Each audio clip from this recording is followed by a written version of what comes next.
Bonjour à toutes et à tous et bienvenue à Sophie News.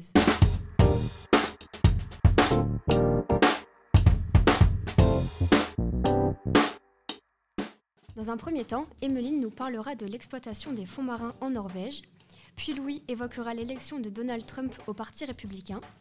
Ensuite, je vous donnerai les dernières nouvelles au sujet du conflit entre l'Ukraine et la Russie.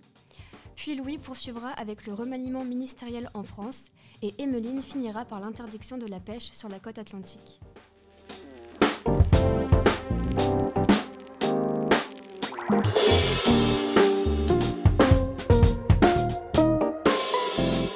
Le mardi 9 janvier 2024, suite à l'agrément du Parlement norvégien, la Norvège est devenue le premier pays du monde à approuver l'exploitation minière des fonds marins dans le plateau continental arctique.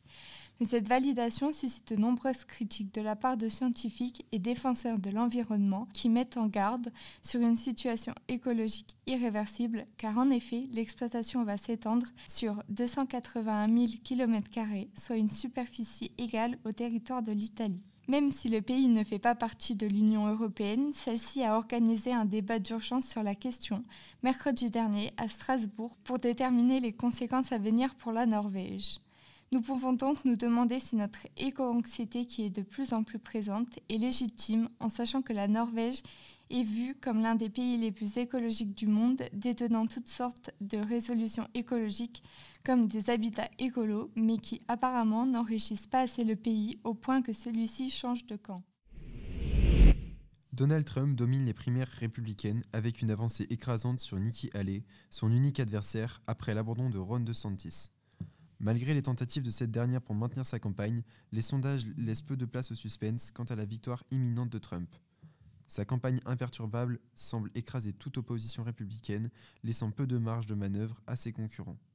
Si Trump remporte les primaires du New Hampshire et potentiellement celles de Caroline du Nord, il pourrait être couronné candidat républicain de manière inédite après seulement 2 scrutins.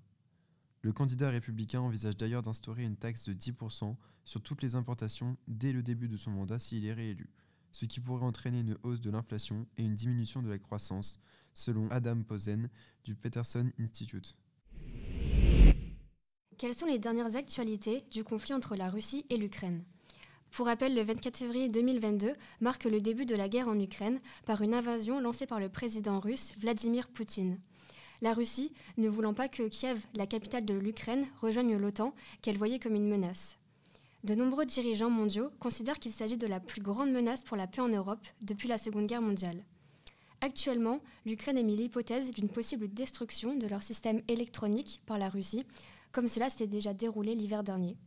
À savoir que la superficie contrôlée en Ukraine par les deux belligérants n'a presque pas évolué depuis 1 an.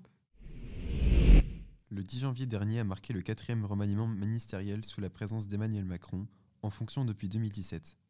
Ce remaniement a été marqué par plusieurs changements significatifs, notamment le remplacement de la première ministre, Elisabeth Borne, par Gabriel Attal, qui devient ainsi le plus jeune Premier ministre de la Ve République, débuté en 1958. L'autre changement majeur apporté par ce remaniement a été la fusion des ministères de l'Éducation, des Sports et des Jeux Olympiques, avec la nomination d'une nouvelle ministre, Amélie Oudéa-Castéra.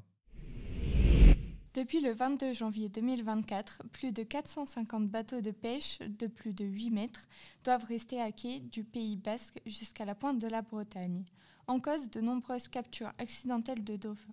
L'État a donc pris cette mesure pour préserver les dauphins et éviter à tout prix tout accident coûtant la vie à ces mammifères marins. Cette suppression de pêche persistera jusqu'au 20 février prochain et se renouvellera dans les années à venir.